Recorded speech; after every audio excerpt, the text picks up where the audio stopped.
Hello everybody, I am Dr. Kalpita Dimri, Professor, Department of Economics from Vasant Kanya Mahavidyalaya, Varanasi, India.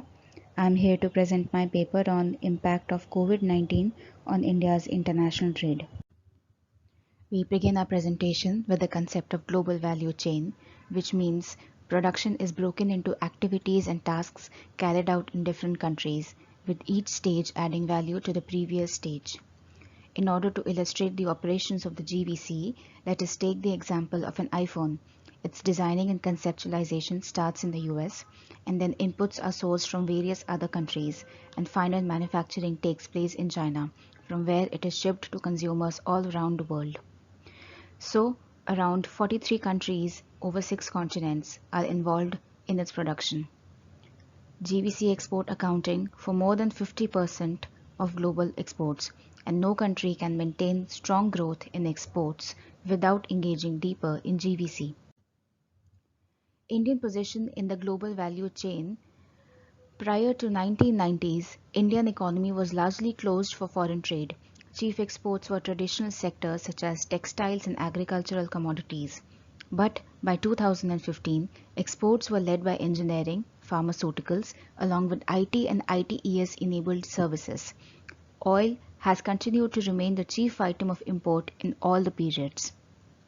There has also been a remarkable shift in terms of India's trading partner.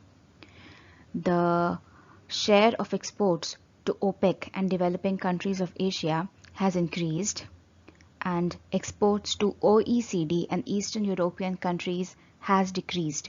In terms of imports, our dependency on Eastern Europe has reduced, while China and US have become major players. India's share in global GVC was only 1.5%, amounting to around $241. To understand this further, we need to see the components of international trade. We know that international trade is made up of net exports, which is the difference between the value of total export and import within a given time frame. This includes merchandise and services, and this forms the most important component of the current account. Then we have net factor income from abroad, which is the difference between the income received by residents and the income paid to foreigners.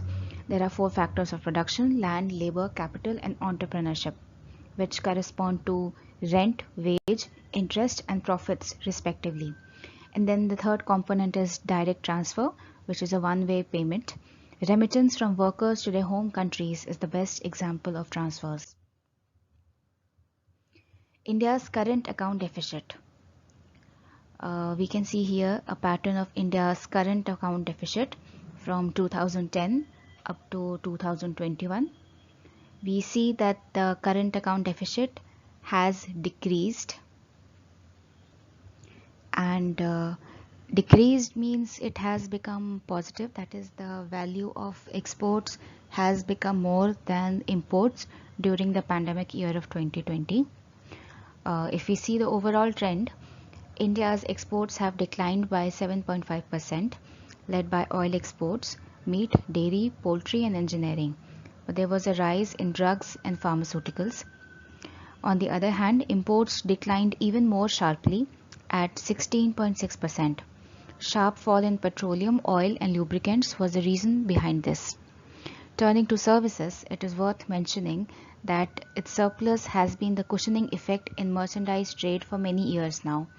This continued even during COVID-19, where service sector showed resilience vis-a-vis merchandise. Naturally enough, traveling and allied services were deeply affected in COVID. Construction activities too were severely affected to maintain social distancing. There were some sunrise sectors as well, like internet and communication technology, which experienced a positive effect as companies started introducing work from home policies for their employees. Financial services also witnessed an uptick. In the first quarter of 2020, India's GDP dropped by 24.4%. Although there was minimal recovery in the subsequent quarters, the overall rate of contraction in financial year was 7.3%.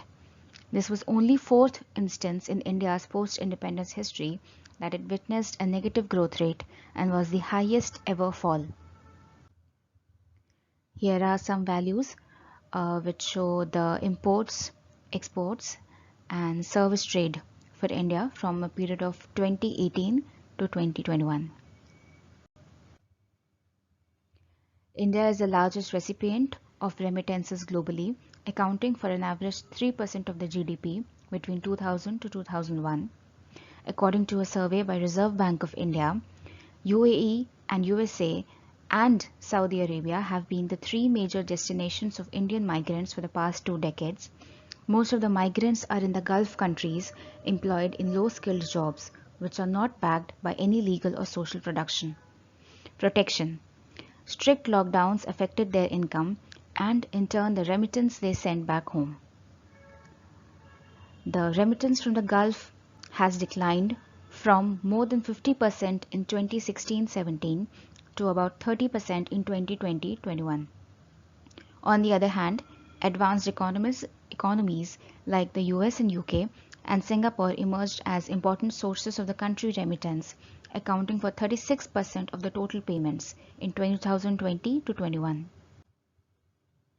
Here is a graph that shows the foreign remittance to India from workers living abroad in various other countries. Indian measures to promote international trade. At the onset of the pandemic, India's tariff and non-tariff barriers are on the higher side vis-a-vis major emerging economies. Also, we have issues for quality of power, industry, logistics, and communication infrastructure. But we do have a large youth population, and with the right mix of skill set, we can realize the productivity gains offered by participation in GVCs. Foreseeing the position of the Indian economy and the crisis that is COVID-19, the Government of India adopted both fiscal and monetary measures. Under fiscal policy, a two-pronged approach through the Atmanirbhar Bharat policy was initiated. On one hand, it provided fiscal support of rupees 20 lakh crore to promote domestic industry and thereby prevent a major economic downturn. On the other hand, it initiated a series of policy reforms such as supply chain reforms for agriculture, rational tax systems, simple and clear laws, capable human resources, and a strong financial system to reset the economy and transition its position in the value chain. The Central Bank of India also responded with a mix of conventional and unconventional liquidity measures. The policy rate, that is repo rate, was reduced from 5.4% in January 2020 to 4% in October 2020. This stance is a change from neutral to accommodative, meaning it was willing to cut interest to spur growth. As we look beyond 2020, we see that the Indian economy was already slowing before its onset, but COVID-19 has definitely threw it out of gear. Fortunately, there is an improvement in the growth rate. As we can see in table, there is a rebound in India's growth rate on the back of strong macroeconomic fundamentals. India's overall exports, merchandise and services touched an all-time high of $669.65 billion in April to March 2021-22, jumping by 34.5% over the same period last year. With that, we come to an end of this presentation. Thank you.